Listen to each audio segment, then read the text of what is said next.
How you doing? Good to see you. How do you like the banner? Let me get that door for you.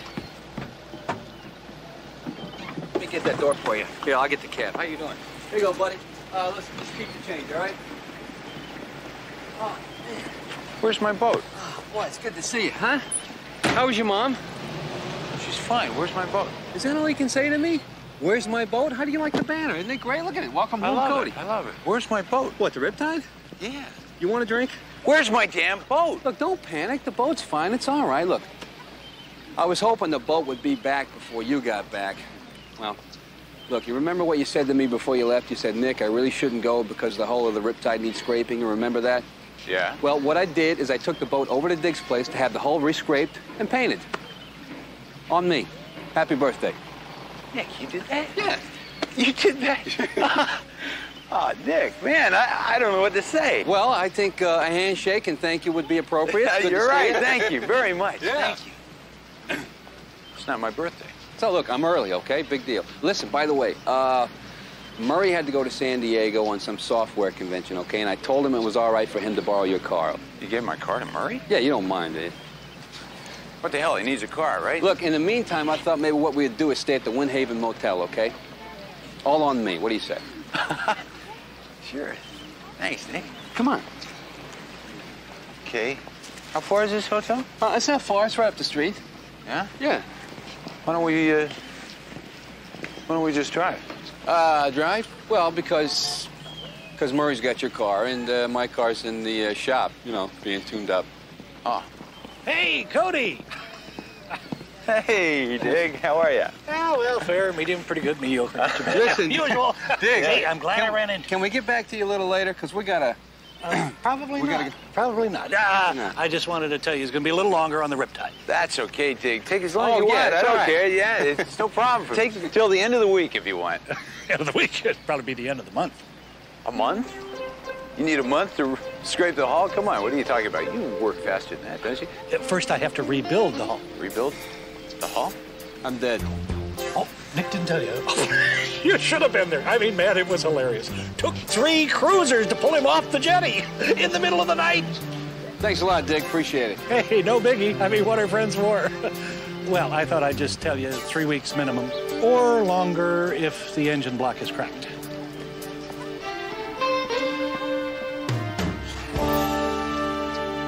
Look, I know you're ticked off, okay? Don't try to hide the fact that you're ticked off, because I know you are, right? You were gone. Murray was gone. Everybody was gone. I just thought I'd take the Riptide out for a little fishing, that's all. I'm not Captain Ahab, all right? I can't read the ocean like you can.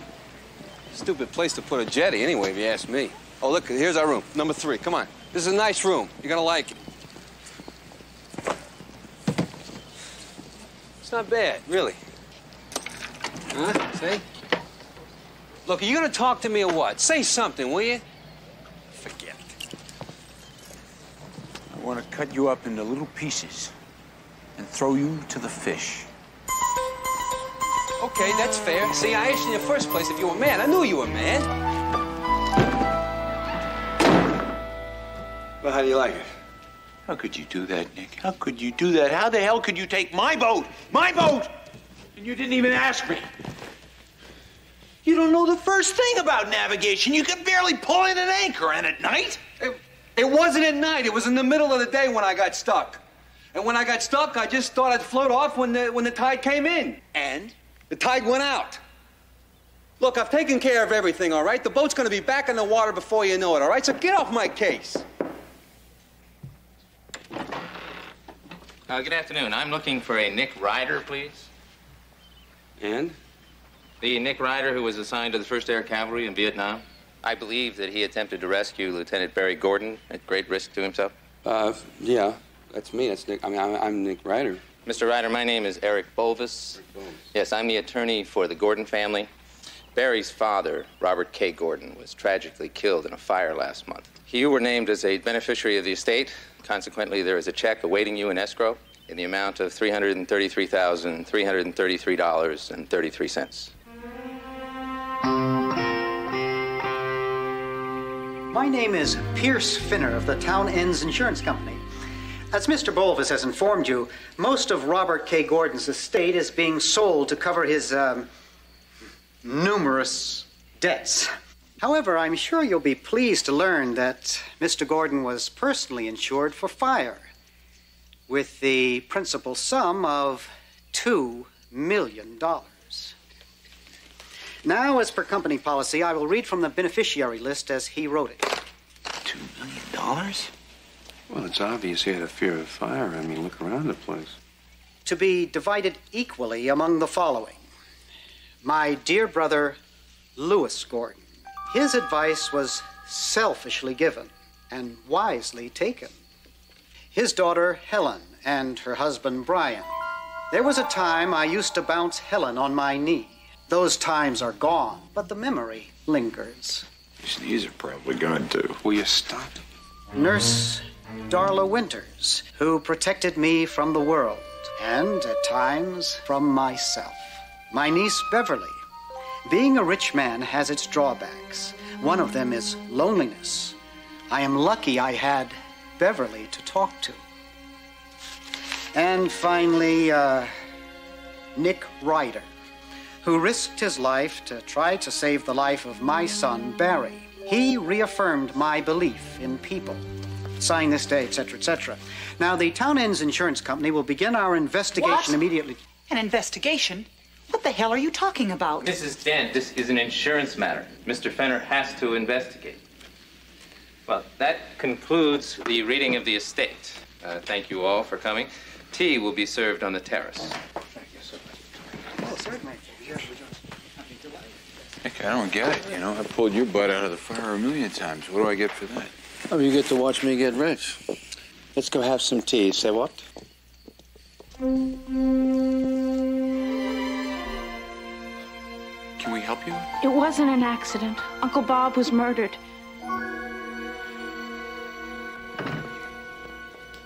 I have this problem talking to strange men. Not that you're a strange man. I mean, you are strange to me, but you see, when I get upset, my thoughts tend to back up into my head, and they come pouring out of my mouth all at once. Well, listen, Beverly, why don't we just, let's go sit down over there, and you can relax, and you can just tell us why you think your Uncle Bob's death wasn't an accident, okay? Okay. My Uncle Bob was a saint. He was a very dear man who was very frightened and very insecure. Yeah, well, we kind of gathered that with all the security cameras and fire extinguishers all over the place. Uncle Bob was invulnerable in business matters, but in his personal life, he had a lot of phobias. His strongest fear was his fear of fire. He was a severe pyrophobic. Really? And he died in a fire. I knew you'd understand. Look, I don't mean to sound cold or anything, but, you know, accidents happen. I know you must think I'm crazy, but I'm sure that it wasn't an accident. I know my Uncle Bob. I've been with him ever since my parents died. The idea that Uncle Bob would go into that gardener shed, it's absurd. That shed was filled with gasoline and paint thinner and 100 other things that Uncle Bob would never go near. Do you know of anybody who might have a reason to do this? No one. Uncle Bob was the kindest man I ever knew. Everyone loved him.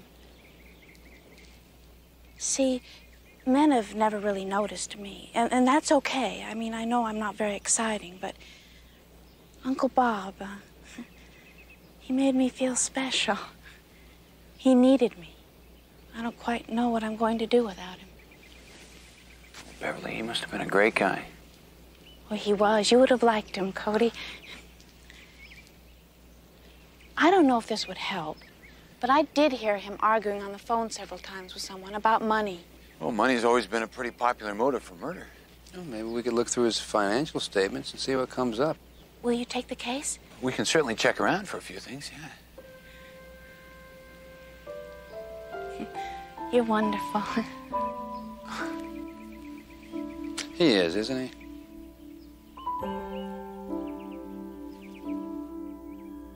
I'll have to talk to Mr. Bolvis about the financial statements. While you're doing that, we better let Pierce Bennett know we're on the case. Yeah, he'll probably want to join forces. You guys must think I'm crazy. Every time there's a large settlement to be made, there are always people who want to help. We don't need your help. Look, Mr. Finner, we have a client who thinks someone murdered Robert Gordon. Now, all we want to do is look at the witness reports. The Gordon file stays here. Look, let's stop playing games and put our cards on the table, okay? Let's suppose it was murder, and you knew it. That means you lose your insurance payoff if I can prove it. Well, naturally, you wouldn't want that, so it'd be in your best interest to make sure it doesn't get proven. That kind of help I don't need. Lose insurance payoffs? What are you talking about? Murder pays only 20% of the principal sum. As if you didn't know. That would bring your cut down from $300,000 to $55,000. Mr. Fenner, are you saying that murder has less of a payoff than death by fire? Very good, Mr. Allen. Allen. You get a cookie and a piece of free advice. Be real careful sticking your nose into the Gordon family business. They wouldn't know your real motive in this. I know them well enough to know that they fight dirty. And if you get in my way, I'll have you both thrown in jail so fast your ears will swim. And don't think I won't do it.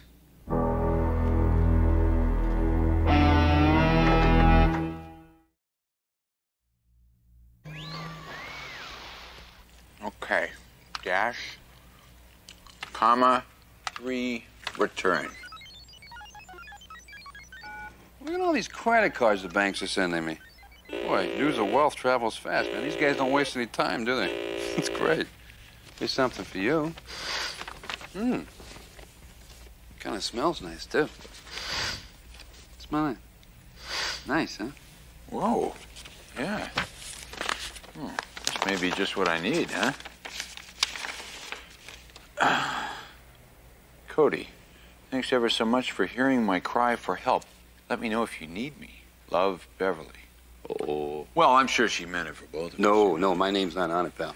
You know, I was thinking about Beverly. You know, with the loss of her uncle and everything, she's probably looking for someone strong to lean on, you know? Like a father figure. Someone not unlike yourself, matter of fact.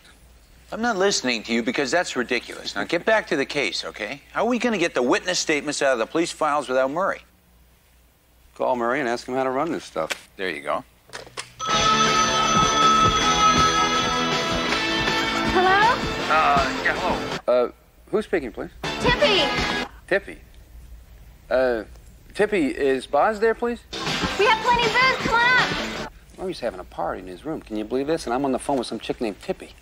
Yeah. Hello? Murray Basinski. Murray Basinski. We don't have any Murray Basinski, but we have Mug and David, but bring it up anyway. Can you believe that? This guy's having a party in his room. Better his room than in my car. That thing better be okay. Listen, I'm stumped. I can't figure this out. Let's go find Lieutenant Parisi, okay? She'll help us out with this. Why don't you call the garage, see if you can get your car? No, my car's not ready. I told you my transmission's being cleaned. I thought you said you were having a tune-up. Well, I am having a tune-up, but after they clean the transmission. Oh.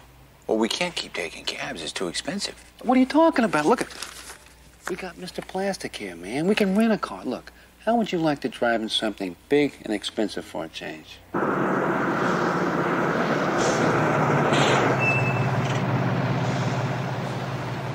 Talking about? What do you mean my driving record is a pitch? Well, you heard what the man said. The rental company will not rent us a car because you drove one of their cars last year into the harbor. I was being shot at. What would you have done? What, I wouldn't have driven the damn car in the harbor? Well, what would you have done? Tell me, what am I supposed to do? All right, okay. Oh, great, she's not even here yet. Nick, hey. Huh. Must be the guy she's engaged to. He doesn't look too special to me, does he? Yeah, he looks okay, you know? I mean, there must be a lot more to their relationship than looks. Yeah.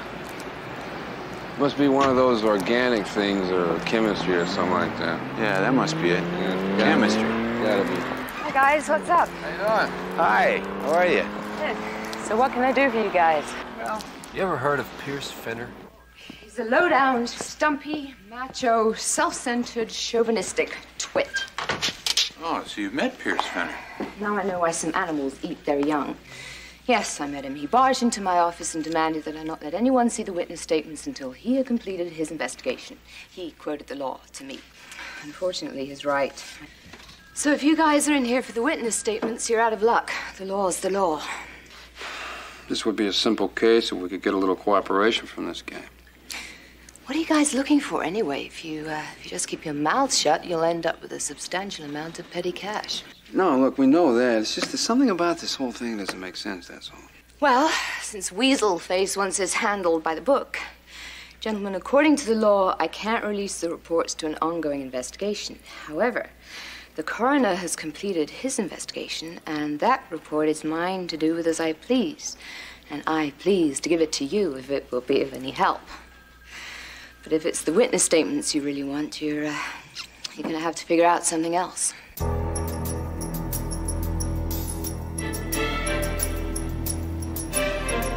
Somehow it figures lunchtime and this character stays around to work. You ready to go?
You know, maybe comparing these statements to the scene of the crime will turn something up, but I gotta tell you something.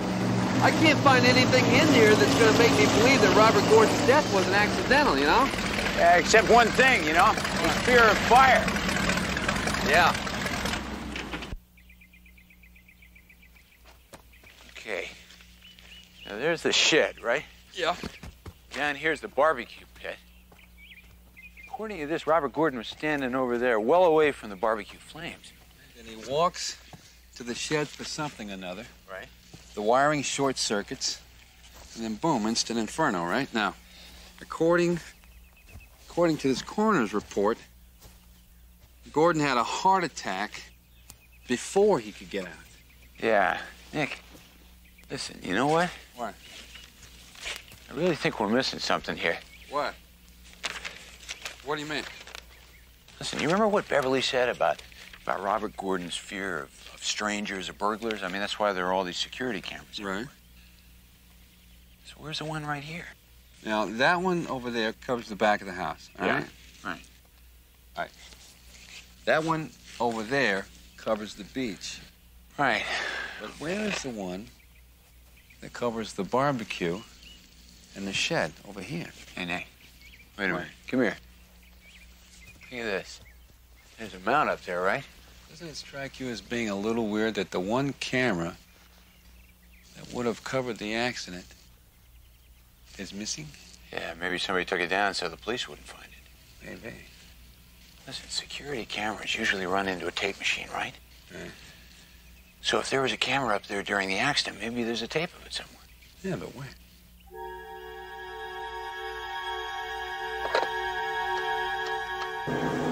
So Robert Gordon goes into the shed and it blows in front of everybody, right? Yeah. Well, I'm thinking that somebody could have rigged the wiring in advance. Yeah, but that still doesn't explain why he went in there in the first place. Or who did it. And the more I think about it, the more I think that camera's going to be the key to this whole deal here. Well, let's find out who handled security for the estate.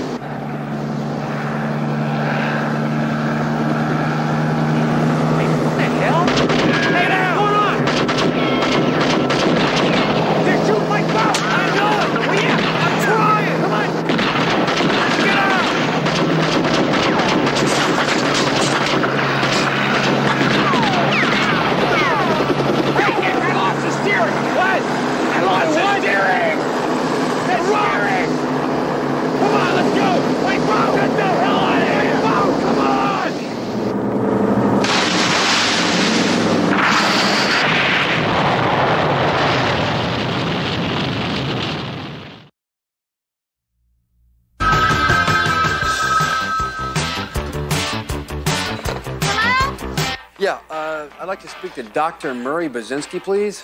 One moment. Anybody here need a doctor? No, nobody, but we're working on it. Can I talk to someone else, please? Sure, go ahead. She hangs up. I tell you, this chick is dense, man. No luck? No, they're still swinging from the chandeliers. Oh, that's too bad. That's really too bad, because I was looking forward to telling Murray that my boat blew up. You know, my other boat, the only one I Look, had will you left? get off my case about that? We're lucky to be alive. Why don't you try to get something positive out of the experience for a change? Positive? Okay, positive. I'm positive my boat blew up. How's that? Look. We know one thing. This is not a simple insurance settlement, okay? Now, somebody probably did murder Robert Gordon. From our adventure at sea, I'd say we were next. Here, why don't you try? Maybe it's Murray's girlfriend.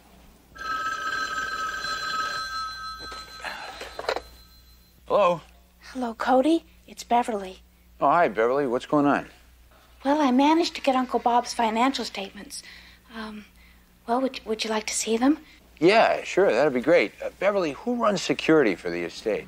Uncle Lewis. He owns Padlock Security Systems. Uncle Lewis, huh? Robert Gordon's brother. Oh, that figures. Yeah. Cody, would you like to meet someplace like Hombre Hacienda? We could look at the records. Yeah, that'd be good. How about in an hour? Sure. Bye. Bye. You know something? I bet that's it. You know why? Because it's too coincidental. Look, what do you say we run over to Louis' place of business and check it out? Good. That's a good idea. Why don't you do that? I'm going to go meet Beverly and go over the financial report. Oh, yeah? Are you going to go meet Beverly, huh? And just run over the financial report? Yeah, all right. Look, Nick. No, it's okay. It's really all right. I understand. No, it's not. I Now, understand. look, it's not what you... It's okay. Look, it's Nick, okay? You don't have to justify yourself to me. Come on.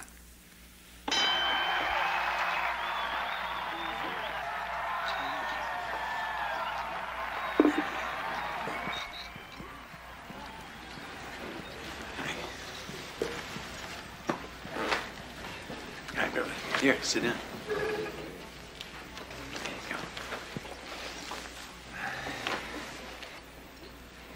Are these the financial reports? I got these from Mr. Bovis, Uncle Bob's late lawyer. I mean, Oh, I understand what you mean. this place is so smoky. You don't smoke, do you? No, I don't smoke. Oh, that's good. Neither do I. Good. Yeah, it looks to me like your Uncle Lewis owed Robert Gordon $500,000. That's a lot of money. Beverly, I gotta tell you that at this point, your Uncle Lewis is our prime suspect. And Uncle Bob gave him so much. He gave so much to everyone. I used to tell him that it was wrong to keep giving away everything he worked for, but he would just smile and look at me with those deep blue eyes and tell me that it made him feel good. He had eyes just like yours. Yeah, thank you. It seems that most of your family owed Robert Gordon a great deal of money. Not as much as Uncle Lewis, but still quite a bit. My family was always running around spending his money. I couldn't understand it. I mean, I'm a pretty down-to-earth person. Practical, I guess. A lot of money makes me nervous. I'm happy just cleaning house and doing little nonsense things. I'm kind of old-fashioned with a daringly idealistic flair. If that's okay, I'm not fooling myself. I haven't spent 30 years waiting for my white knight. I know he'll come along someday. Do you watch boxing? Cody, could I be honest with you? Well, maybe you better not. I mean, you don't really know me very well. I mean, you don't know me well at all. You might not like the things that you find out about me when you get to know me. I mean, we don't really know each other well enough to really know each other well enough. I know I'm not your type. I'm not anyone's type. No, that's not true. In fact, I have a friend in San Diego that would be perfect for you. I feel so embarrassed, Cody, but I do feel that I have to be honest. I mean, here I am involved in investigating my dear uncle's murder, a man I felt so deeply for. In the midst of my grief, I'm finding that I'm having stirrings for you. Well, things have been rough on you lately. Beverly, when things get tough, sometimes people want to find a place to hide, you know? Sometimes they want to find someone to be strong for them. I mean, maybe to replace someone you've lost. I think that's what you need right now. I really do. A friend. A friend, and that's what I want to be for you. Well, maybe you're right. Maybe I am confused about my feelings right now. I don't know. But if it is a friend I need, I can't think of anyone I would like to have fill the position more than you and Nick. Good. Friends.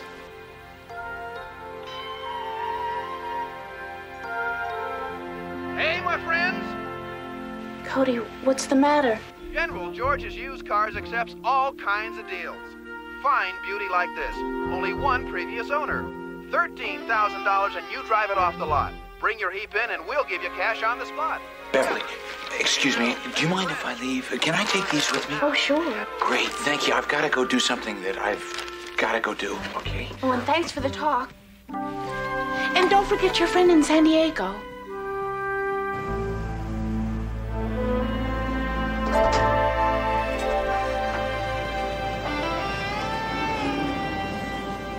I do. Yeah? What do you want? Well, ma'am, I've been sent here to kill your bugs. I'm the exterminator. We don't have any bugs.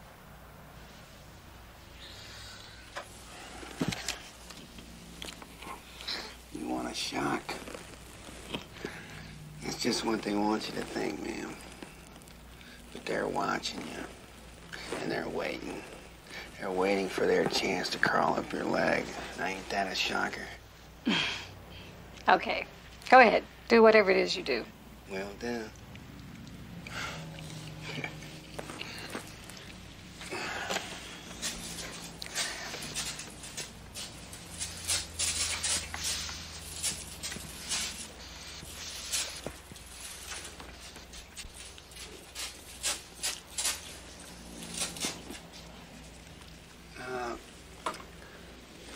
Excuse me, ma'am. That office empty? Yes, but you can't go in there. I guess I could wait for the eggs to hatch, but... Of course, those cute little babies love to crawl in your coffee cup and stick to your teeth, you know what I mean? You really like your job, don't you? I'd rather stick needles in my eyes.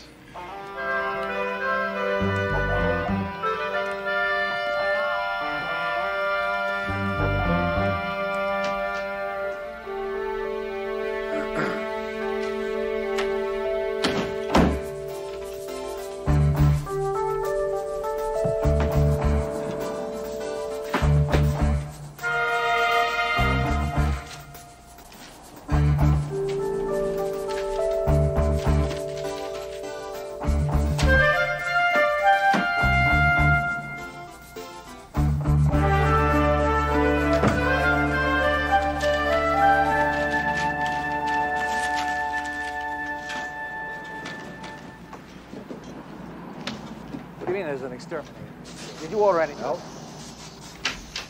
Oh, are you spraying? Excuse me, sir. Would you hurry it up, Yes, please? sir. I'm almost done. Excuse me, boys. I think I get everything. Thank you very much, gentlemen.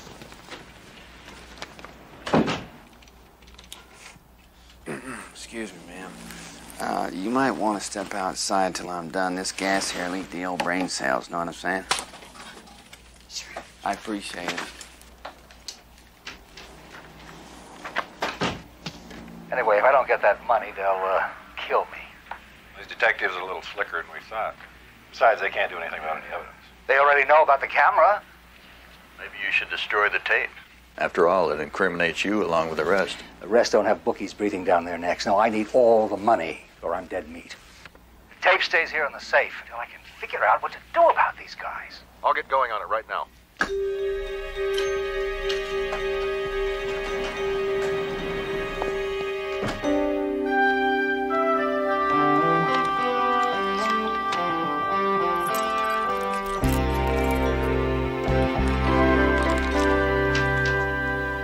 hi, Nick. How'd it go at Uncle Lou's? Fine, it went just fine. Yeah, you're late. I expected you back a long time ago. I had to go somewhere first. What are you, my mother?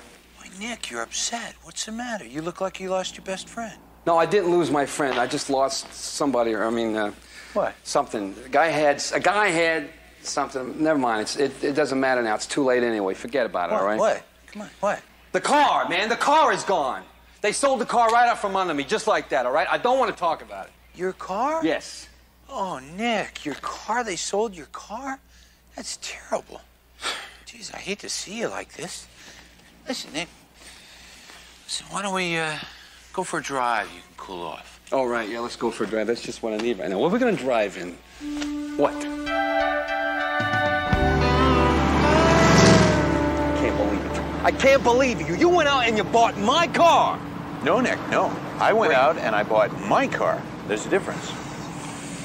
Oh. Come on, man. Stop screwing around. Come on, knock it off. Hey, you're going to crash. I got a lot of money invested in this car. I'm Yeah, going to take care of it. Don't worry about it. I always wanted to be a two-car family. Look. You think you might consider selling the car back to me when I get my money? Gee, I don't know, Nick, you know. The way I figure, we really ought to leave things alone. Leave things alone? What do you mean? Leave what things alone? What are you talking about? Well, you know, I mean, when you think about it, it all gets pretty complicated. Like what? What's complicated? Well, first, you ruin my boat, right? Okay, then second, feeling guilty. You sell your car to pay for the damages to my boat. Yeah. Third, feeling nostalgic. I take out a loan on my boat to go buy back your car. I don't know, somewhere in there, I still end up with a car. It's great. It's very nice. Of course, if the price was right. Oh, yeah? 55,000 sounds right.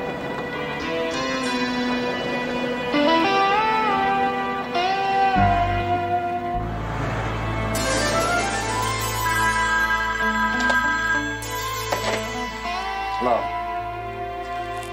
All right, I'll be there in a minute.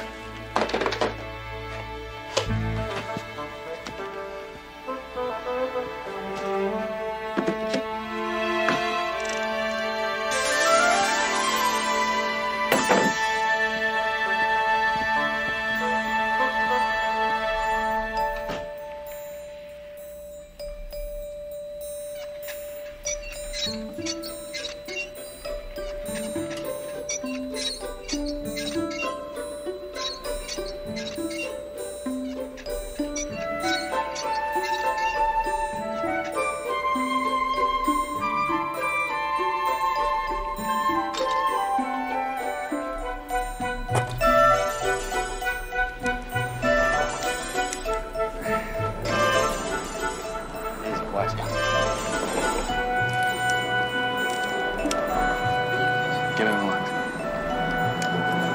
Yeah. All right, go.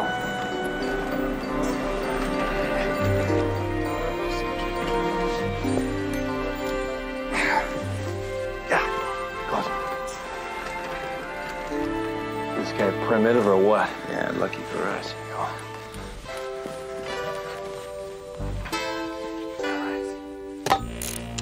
Beat by the best. Bingo. Damn! Come on, quick, get this. Come on, let's get out.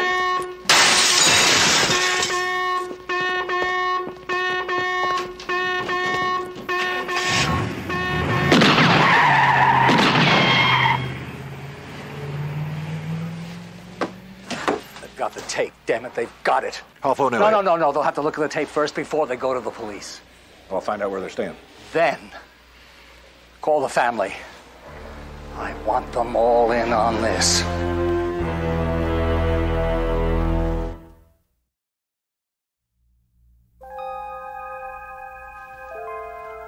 My family. What a pleasant-looking group, huh? Hey, what's that? It's like things are starting to heat up. Look at this. Yeah, looks like they're both having a bad time. I wonder what they're fighting about. Probably my family's favorite subject, money. What's wrong with him? He looks like he's in so much pain. I'll tell you what's wrong with him. He's having a heart attack. just like the coroner's report said. Except his argument with Lewis is what caused it, not the fire. Yeah. Tell you, they're planning something. Cold-blooded bunch, huh?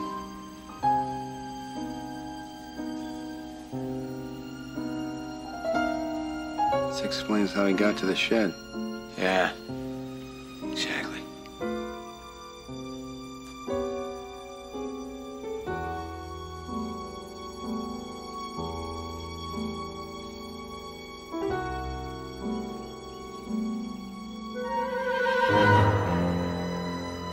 They put him in the shed and started a fire so it looked like he died from the fire. If he was burned in the fire, how would they find out he had a heart attack? Well, the fireman probably got there and pulled him out before he got burned too badly. Turn off, wait. Turn off.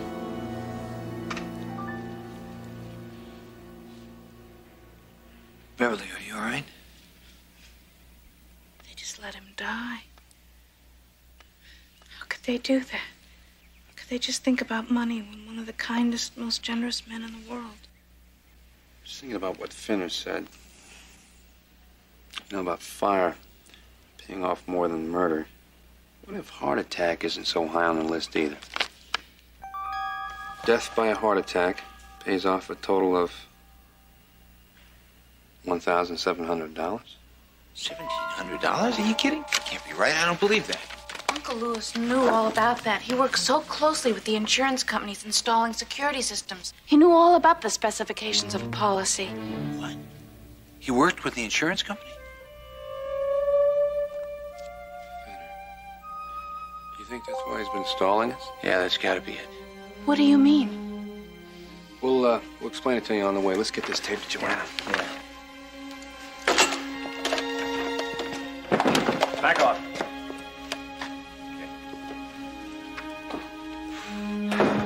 I told you guys to stay out of it. Not too smart, are you, Ryder? You've been in on this from the beginning, right? After 15 years busting my butt for nothing, it didn't take much thought.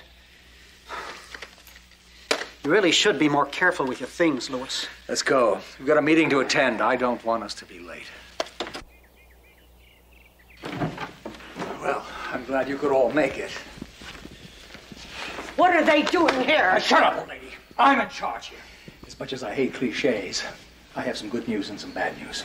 The good news is that Mr. Fenner has completed his investigation and decided that Robert Gordon died in a fire, accidental in nature. The bad news is none of you are ever going to see the money. Is that a guess, Mr. Ryder? No, it's not a guess. You see, what Louis forgot to tell you is the entire episode at the barbecue was videotaped by one of his security cameras. Yeah, it's a little show that's going to put you away for a long time for something called insurance fraud and arson. Oh. Blackmail.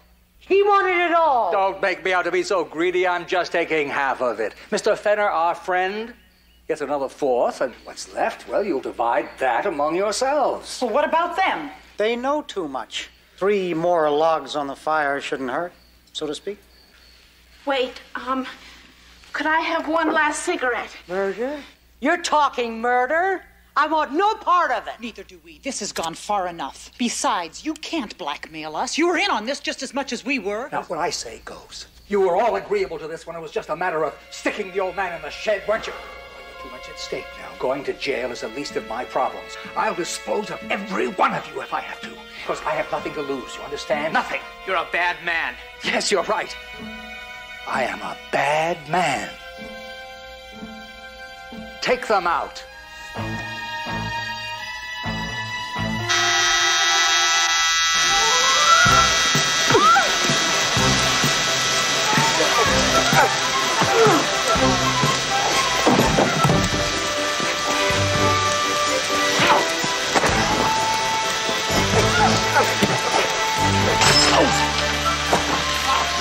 Terrific!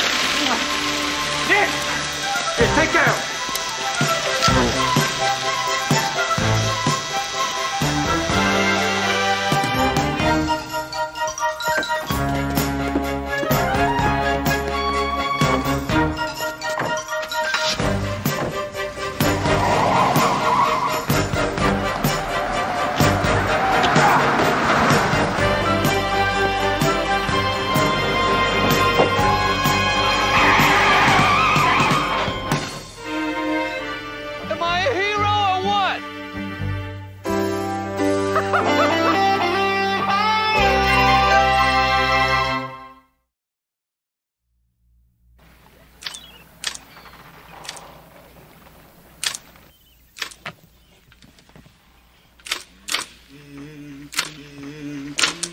come on already, Cody. Will you stop singing and give me a hand here? I need some help, all right? Nick, you gotta understand something, Nick. What? Understand what? My life is good, you know? I got the Riptide back, thanks to commission from the Townsend Insurance Company. I've got a new Riptide on the way with all the extras. You know, it couldn't be better. It's beautiful. Yeah, all I get is a check for $285 from Robert Gordon's estate. I'm telling you, man, there's something wrong with this country. You gonna help me out or not?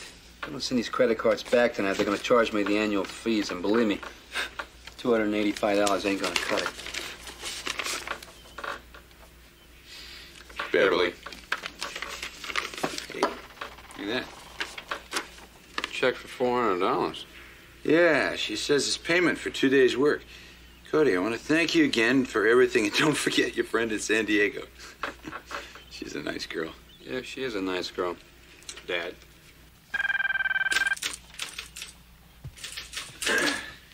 Hello? Hi, Cody. It's me, Murray.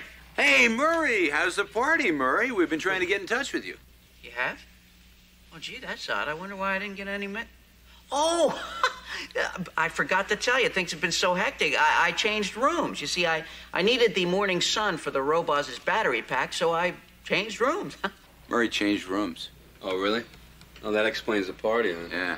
Murray, when are you coming back? Oh, yeah, that's why I'm calling. I wondered if one of you guys would mind picking me up tomorrow at the airport. Pick you up at the airport? What do you mean, pick you up? Murray, what happened to my car? What happened to your car? Murray, what happened to my car?